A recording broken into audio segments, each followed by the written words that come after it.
আসসালামু আলাইকুম রহমতুল্লাহি ওবরাকাতু। ইসলাম প্রিয় দিনদার মুসলমান ভাইয়েরা, আপনারা সবাই কেমন আছেন? আলহামদুলিল্লাহ, আল্লাহ আমাকে সুস্থ রেখেছেন, আমি ভালো আছি। আজকে পবিত্র জুমাবার এবং আজকে আরও একটা ভালো মুহূর্ত, সেটা হচ্ছে এই দিনে আমাদের প্রিয় নবী হজরত মুহাম্মদ সাল্লাল্লাহু আলাইহি সাল্লাম দুনিয়াতে আগমন করেছিলেন। তো আমরা অনেকেই আছি যে এই দিনটাকে ঈদে মিলাদুন্নবী হিসেবে পালন করি, আল্লাহর রাসূলের জন্মদিন হিসেবে। আমরা যারা পালন করি, আমরা অবশ্যই এখন অনেক আগে থেকে এই ঈদে মিলাদুন্নবীটা পরিচালিত আছে। তো হয়তো আমরা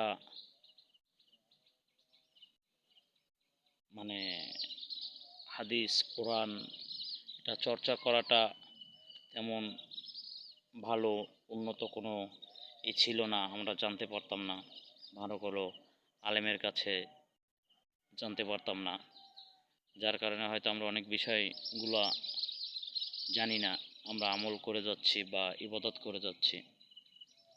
তো এখন ইউটিউবে অনেক বড় বড় আলেম ওলামা কেরামরা আছে, আপনারা সার্চ দিয়ে দেখতে পারেন। আমি বলছি যে এটা বেদাত, এটা না। আপনারা অবশ্যই এটা যাচাই বাছাই করে আপনারা দেখেন যে ঈদে মিলাদুন্নবী এই পর্যন্ত ইসলামিক ইতিহাসে এরকম কোনো নজির নাই যে আল্লাহর রাসূলের সাহাবাই কেরামরা ও পালন করছেন। তিনি নিজে তো করেন নাই, প্লাস তার সাহাবাই কেরামরাও করছে, এরকম কোনো নজির নাই।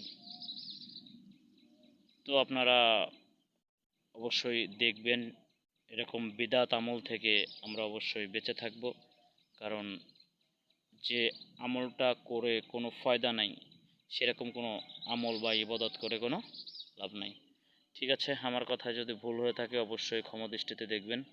কারণ আমি আগেই ভিডিওতে বলছি যে আমি কোনো আলেম না, আমি যতটুকু জানি, যতটুকু বুঝতে পেরেছি ততটুকু আপনাদের কাছে বলবো।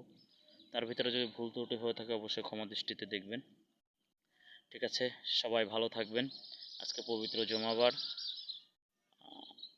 নামাজের জন্য সবাই প্রস্তুতি নেবেন। সুস্থ থাকবেন, ভালো থাকবেন। আসসালামু আলাইকুম রহমতুল্লাহি ওয়া বারাকাতুহু।